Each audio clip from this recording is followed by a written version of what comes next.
Voy a pasar lista. Me responden al micrófono para asegurarme que están presentes y que no solo abrieron la sesión. Belén Sequeira,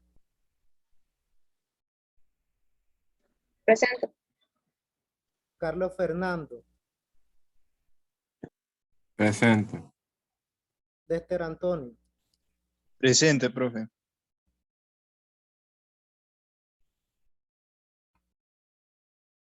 Christopher Mayorga, Presente. Alvar Díaz,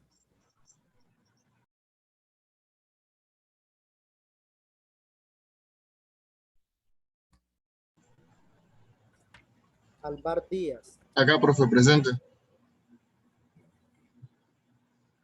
¿Me escuchan? sí. Ok. Helen Centeno,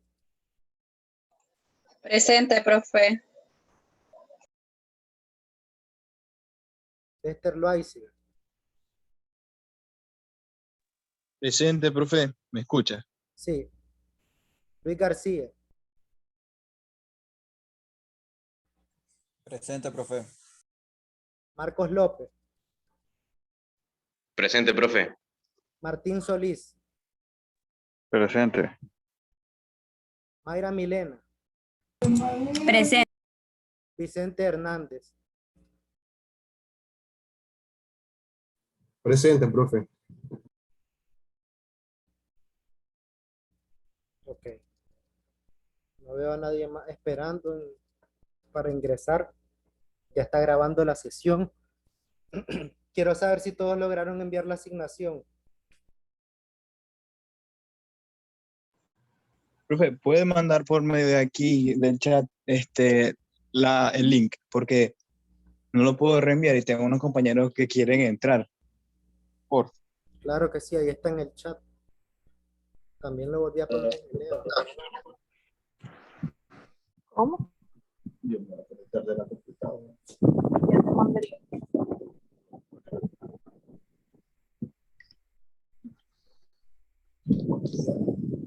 Iris, buenas noches. Hola. Bienvenida. Les dejé el link por si lo van a reenviar, tanto en el EVA como en el chat del Zoom. Hoy vamos a preparar la clase para la siguiente evaluación. Ahora vamos a entrar con el contenido de los auditores y los auditados. Básicamente se refiere a competencias. Además de la clase, vamos a tener un quiz, un examen corto para evaluar lo que hemos abordado durante lo que va del curso. Ese examen lo entregan el lunes.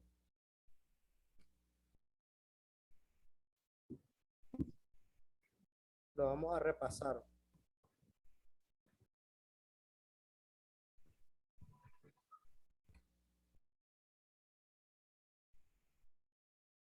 Ahí lo tienen en pantalla, evaluación de autoaprendizaje el 23 de abril, a la fecha.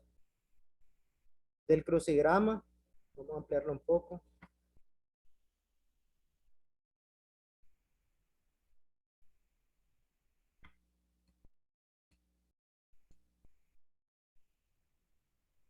Del crucigrama, dice, explique la diferencia entre un experto técnico y un auditor.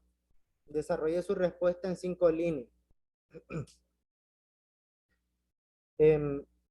Luego, eso es de lo que ya estudiamos de los conceptos. Elaboración de un programa de auditoría, evaluación de un procedimiento de auditoría y elaboración de un plan y lista de chequeo. Van a mencionar 3 pasos en la elaboración de un procedimiento de auditoría y van a responder la diferencia entre un plan y un programa. Tienen 10 líneas para hacer eso. profe, son 3 pasos del procedimiento de la auditoría y, bueno, y la diferencia, ¿verdad? Sí.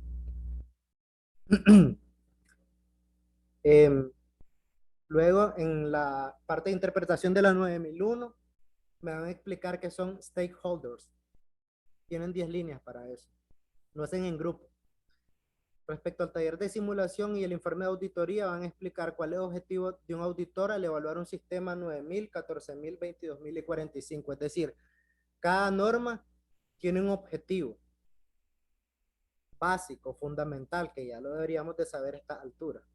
Entonces lo escriben en 5 líneas, en grupo. Y vamos a comenzar con la parte de los auditores. Hoy.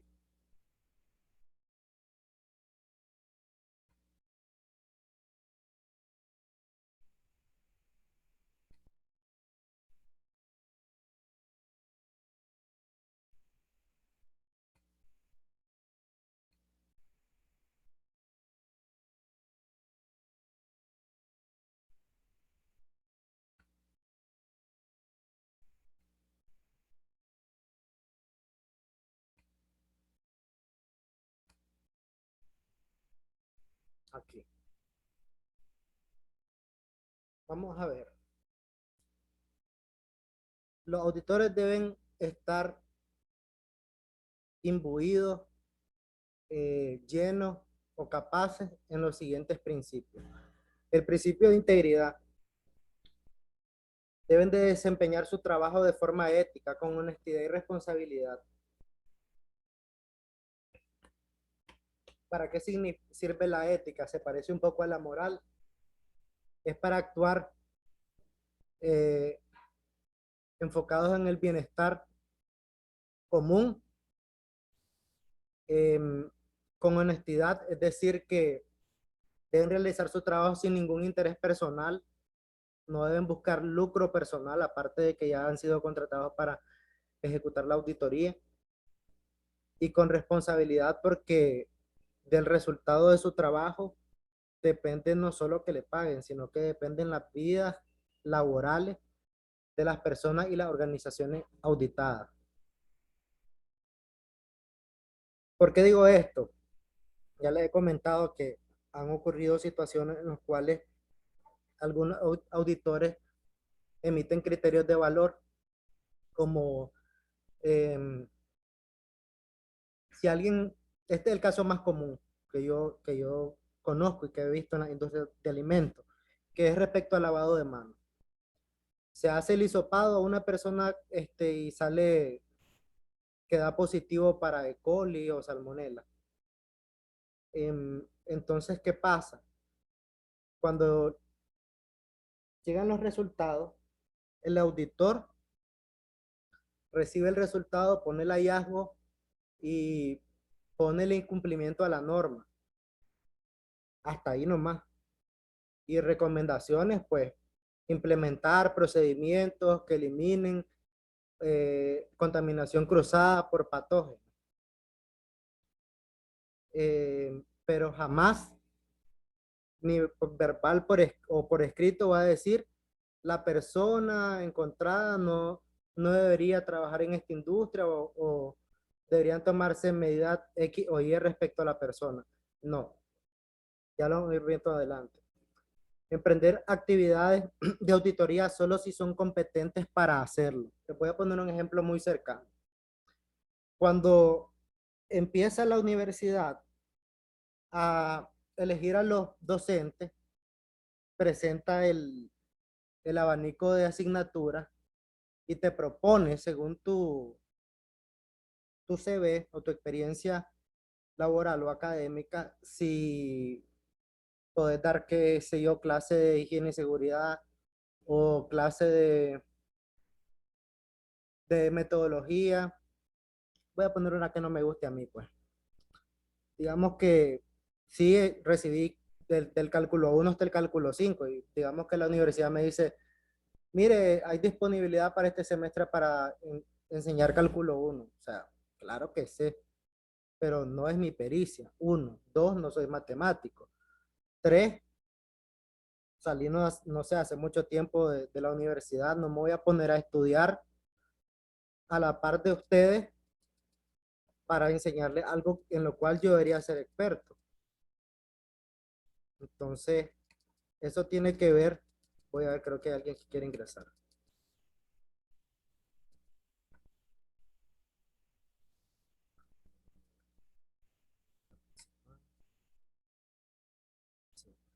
Josué Herrera.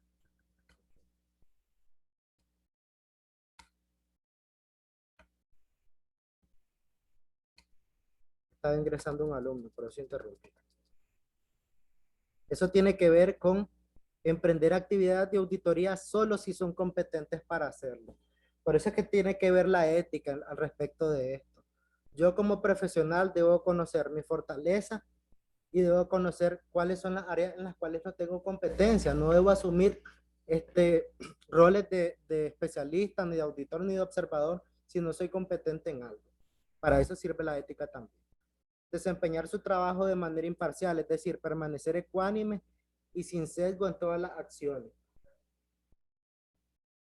El auditor primero es un observador y refleja transparentemente lo que encuentra. No emite criterios de valor, no dice encontramos salmonela y la persona está actuando mal, no. Criterios de valor son calificar de bueno o mal a las cosas. No quiere decir que los auditores son tontos, quiere decir que los auditores hacen referencia, sí, solo sí a los hechos. Yo les decía, cuando trabajé en la Procuraduría Ambiental, lo primero que me enseñaron los abogados es no escriba nada que usted no pueda defender en un juicio o que no pueda demostrar. Igual en esto. Esto es un error de traducción, muchachos. No crean que las normas están nítidas. Hay algunos detalles de traducción del inglés al español. Dice, ser sensible a cualquier influencia que se puede ejercer sobre su juicio mientras lleva a cabo una auditoría. Aquí debería ser no ser o evitar ser sensibles, pero no es una afirmación. El auditor no se debe dejar influenciar.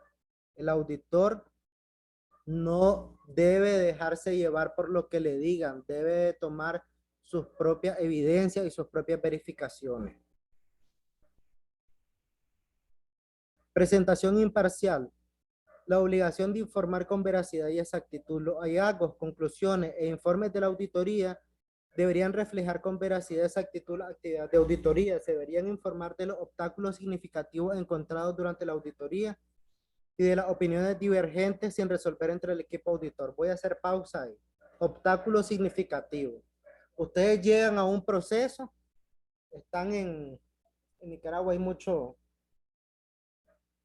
industrias de alimentos y hay muchas microempresas de alimentos también.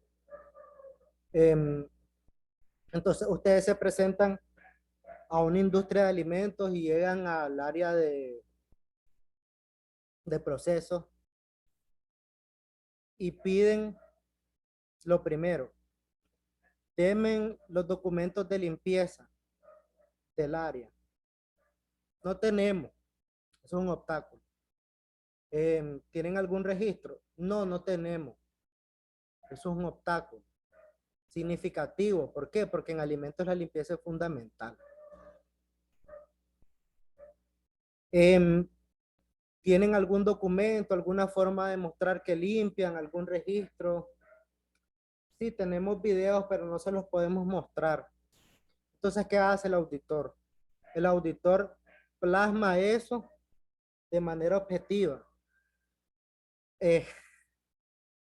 Pero sin decir no me quisieron dar nada de información. Hay que ser bien delicados en cómo redactan las cosas.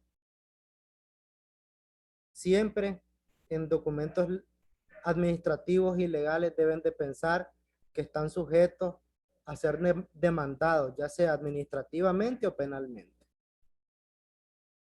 Presentación imparcial. Debido cuidado personal, aplicación de diligencia y juicio del auditor.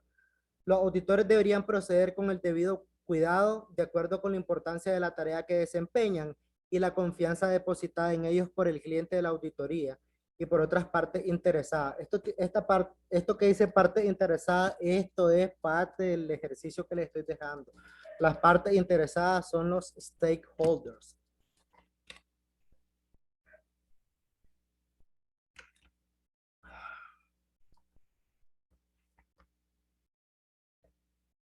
Un factor importante al realizar su trabajo con el debido cuidado profesional es tener la capacidad de ejercer juicios razonados en todas las situaciones de auditoría.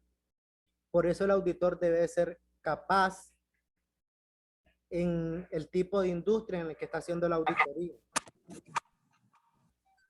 Diga, ¿alguien va a intervenir?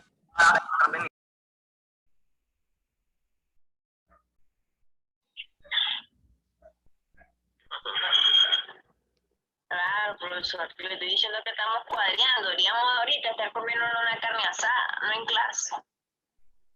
Te digo una cosa, te me adelanté, vine temprano.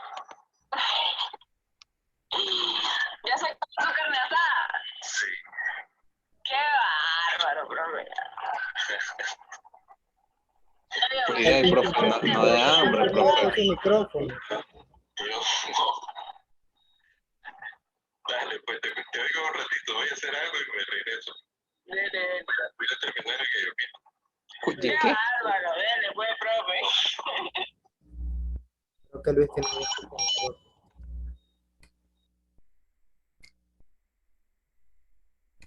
Bueno, ya apagué el micrófono de la persona que lo bajó abierto. Sigamos.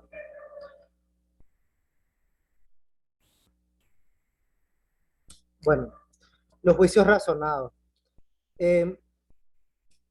¿Por qué debe tener cuidado profesional? Al final el informe de auditoría se presenta al dueño de la organización o al gerente. Y de ustedes depende que alguien se quede sin trabajo o no. Deben entender que los sistemas de gestión de mejora continua, ya sea calidad, medio ambiente, seguridad industrial o inocuidad, son justamente sistemas perfectibles que los auditores llegan a denotar cuáles son las oportunidades de mejora. Cuando hay una desviación de un proceso, lo que se busca como mejorar es el sistema o el procedimiento. La falla no es de la persona, la falla es del sistema. No se puede personalizar una desviación o acosar a una persona. Lo que se debe evidenciar es donde hay una oportunidad de mejora del sistema. Por eso es que dice que debe haber cuidado profesional. Mientras más ustedes aprenden, deben procurar ser servidores o facilitadores. En lugar de, por eso es que esta norma es bien interesante porque empieza a hablar de integridad. Es el primer valor o el primer principio que deben de tener los auditores, que deben de tener los profesionales. Porque en el momento en que ustedes son auditores se convierten en jueces y deben de tener cuidado con sus juicios, ahí lo dice. Pueden perjudicar a una persona inocente, ¿en qué sentido? Yo les voy a contar una experiencia. Yo pasé de ser jefe de calidad, no, pasé de ser auditor de calidad a ser jefe de calidad, higiene y seguridad. Y cuando yo recibí la primera auditoría de higiene y seguridad de parte del MITRAP, me hicieron una enorme lista de no conformidades, desde no conformidades fundamentales hasta no conformidades de forma o superficiales. La inspectora que me hizo la auditoría, obviamente me vio nervioso y me dice, ¿por qué está nervioso? Porque es la primera vez que yo recibo una auditoría de este tipo. Y yo estoy aprendiendo en este cargo, me promovieron, pero no tengo experiencia en higiene y seguridad. Y recuerdo las palabras de la inspectora, que ella era máster o es máster todavía en higiene y seguridad. Y me decía, tranquilo, me dice, yo vengo a ser un facilitador para vos, no vengo a cerrarte la empresa, ni vengo a decirte que todo está mal, vengo a hacerte ver cuáles son las oportunidades de mejora. Eso tiene que ver con el cuidado profesional y con la integridad de los profesionales. Tengan la suficiente humildad para que cuando tengan situaciones de poder, sepan actuar con justicia y hagan juicios razonados. Confidencialidad. Los auditores deberían proceder con discreción en el uso y la protección de la información adquirida. La información de la auditoría no debería usarse inapropiadamente para beneficio personal. de todo tipo de beneficios, desde obtener un favor de índole financiera o monetaria o favores personales o cualquier tipo de beneficio. Además, que la información de las organizaciones auditadas no debe salir de ustedes. Es información que le pertenece a la organización y no al auditado. Independencia, este es bien delicado, ya lo vamos a ver. La base para la imparcialidad de la auditoría y la objetividad de las conclusiones. Los auditores deberían ser independientes de la actividad que se audita, siempre que sea posible. ¿Por qué dice esto? Porque existen auditores internos y auditores externos. Y en todos los casos debería actuar de una manera libre de sesgo y conflicto de intereses. Imagínense que yo soy el jefe de higiene y seguridad y me toca hacer audición de mi propia área. Está bien fregado, pero eso depende de la ética, de la honestidad y de la experiencia. ¿Por qué? Cuando tenemos más experiencia, normalmente pues ya no le tenemos miedo a los errores. Entendemos que no somos infalibles, que pueden haber no conformidades en el área que tenemos a nuestro cargo. En el caso de un auditor interno estoy hablando.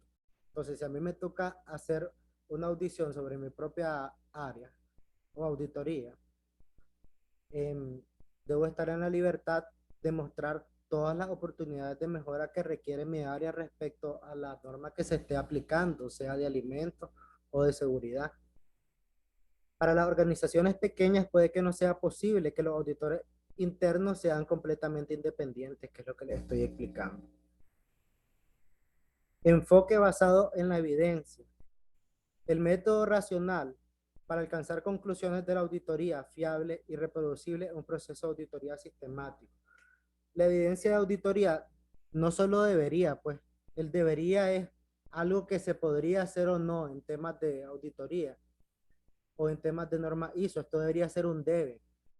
La evidencia debe ser verificable. En general debería basarse en muestras de la información disponible. Es lo que yo les decía la vez pasada. Ustedes llegan y digamos que sí tienen registros de limpieza, sí tienen los químicos rotulados, sí tienen todos los documentos en regla, se mira quién los limpia. Ustedes van y ven un día si realmente lo están limpiando. Pero si es una norma de inocuidad, lo que deben asegurarse es que el alimento no causará daño al consumidor. Entonces, ¿qué puedo hacer si está en mis posibilidades? Como firma auditora, hago un hisopado en el lugar donde limpiaron. ¿Para qué? Para que la evidencia de limpieza que esté en el documento sea verificable, como a través de un examen microbiológico.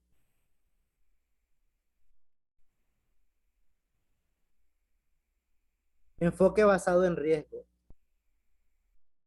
El enfoque basado en riesgo debería influir sustancialmente en la planificación, la realización y la presentación de informes de auditoría, a fin de asegurar que las auditorías se centren en asuntos que son importantes para el cliente de la auditoría para alcanzar los objetivos de la auditoría.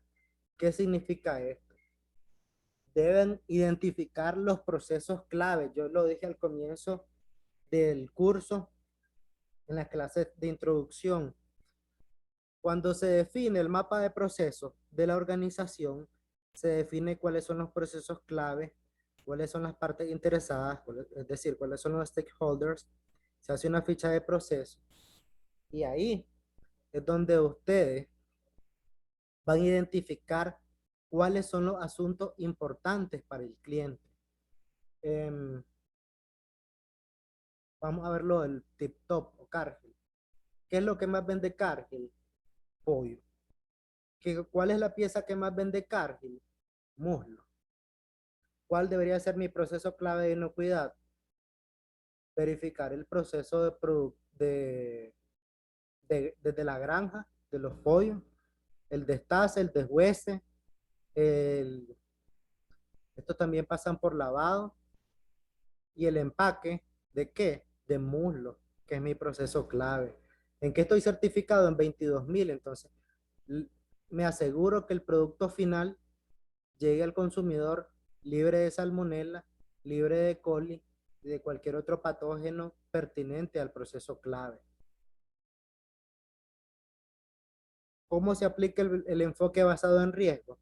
Deben ser peritos como auditores en análisis de riesgo, que yo se lo había presentado la vez pasada, que tiene que ver entre la probabilidad de la ocurrencia de un evento y la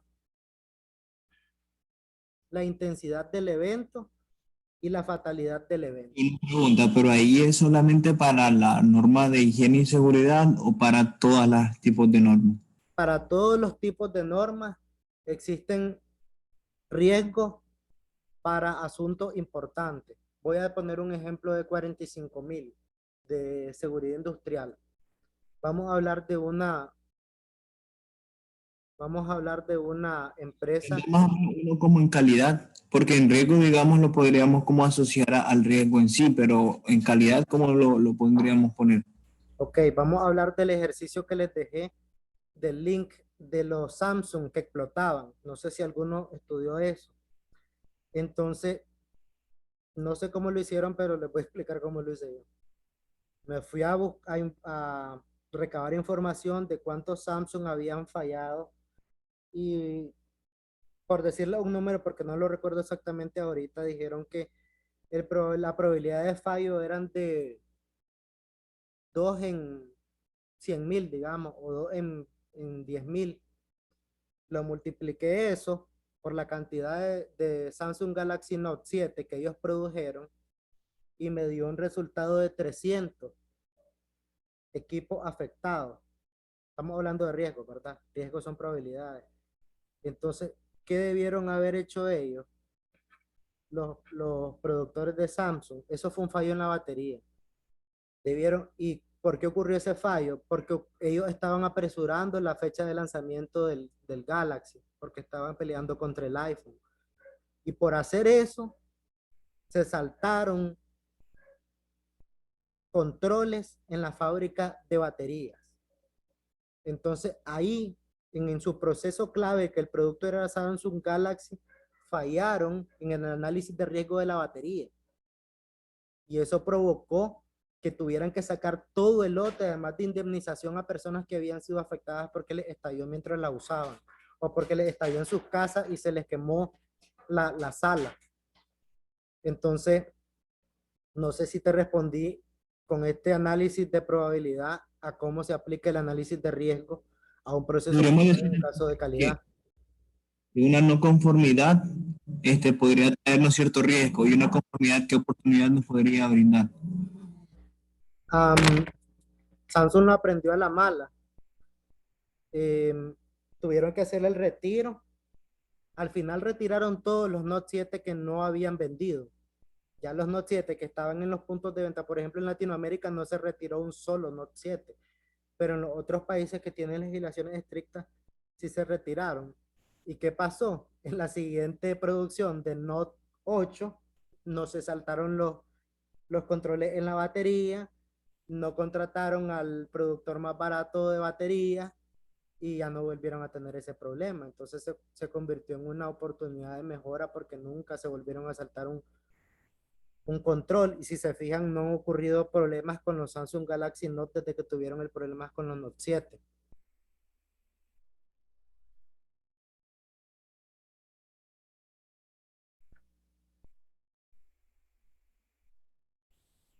¿Alguna otra pregunta, muchachos?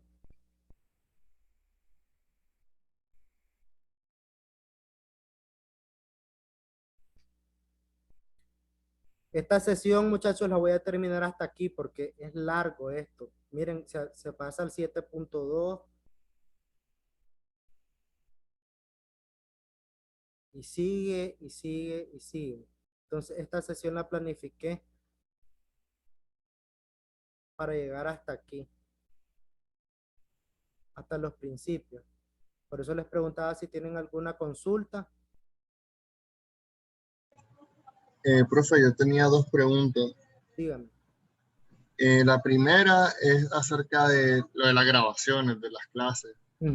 Que pues nosotros, no sé, solo si mi grupo o los demás, quedamos en el aire porque con respecto a la última tarea que Ujú, había dejado, porque pues no estaban los videos, no había, o sea, como para consultar algo así rápido, pues no ujú, teníamos nada al alcance. ujú, Y lo segundo era sobre la misma tarea, ujú, que la verdad nosotros pensábamos que era para hoy a las 12. ujú. Y vino siendo para ayer. Y entonces pues, hubo mucha confusión, pues, que lo habíamos entendido que era para hoy. Muchachos, les voy a decir lo mismo que le digo en todos los otros cursos. Yo no soy inflexible y si me equivoco solo lo corregimos. Entonces, voy a modificar el EVA, lo pueden mandar hoy, lo pueden mandar mañana, no hay problema. Si sienten que porque no tuvieron el video, tuvieron problemas con la entrega, tampoco es problema, lo entregan el lunes con este quiz que les voy a subir, que es de autoaprendizaje, no tiene puntaje, pero sí tengo que evaluar cuánto están aprendiendo ustedes de lo que hemos visto. Lo puedo poner para el lunes para que lo entreguen y ya está resuelto lo de las grabaciones. El problema con el Google Meet de la universidad, pues al final tengo que estar pidiendo permiso cada vez a la universidad para que me concedan un permiso, enviar el link es bien engorroso. Nos vamos a quedar con el Zoom y ya van a poder tener disponibilidad de la grabación. Muchísimas gracias, profe. Gracias por la comprensión, la verdad. Entonces no hay problema. Entonces quedamos para el lunes, lo envían con el mismo examen y nos vemos el viernes en clase. Profe, una pregunta acerca de la asignación, rapidito. Claro. Estamos un poco confundidos también porque nos pedían el procedimiento, o sea, ¿cómo vamos a hacer con el procedimiento? Vamos a poner prácticamente las metodologías que se deberían de hacer en una auditoría. Y en el caso de nosotros pusimos la similar a lo que estaba en el informe que hace referencia, ¿verdad? El ISO 2000. Nosotros nos enfocamos en un requisito, pero las que no aplicaban, pues le pusimos que no aplicaban. Así es. Yo lo que quiero ver en ese informe es la estructura y un poco de contenido de lo que hayan podido sacar de los talleres de simulacro. No quiero que me manden teoría, no. Yo quiero que agarren ese informe, que como que lo copien o lo transcriban, pero le metan su propio contenido. Y donde no aplica, no aplica. Ok, y en la parte en el inciso 3 de la guía de ese el informe, pero solo nos deja una página. En el informe lo único que quiere es que le pongamos Un cuadro. go. Que Solamente entonces los hallazgos que lo encontrar. ya saben cómo se hace. Ponen el acápite, los hallazgos y a qué no conformidad aplica.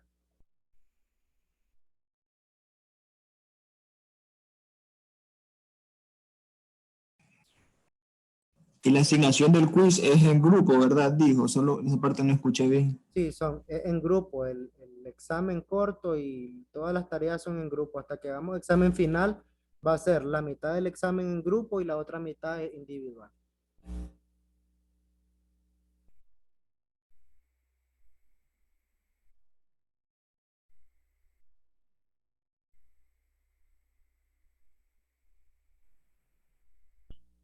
Otro estudiante que tenga otra consulta. ¿Alguna de las chicas?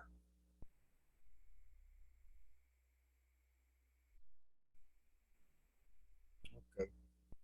Entonces cerramos la sesión, muchachos. Buenas noches. Muchas gracias, profe. Buenas noches. Buenas noches. En cuanto termine de cargar la grabación, se la subo. Ya está disponible la anterior y pueden entregar el lunes. Bien, gracias, profe. La Buenas noches. otra.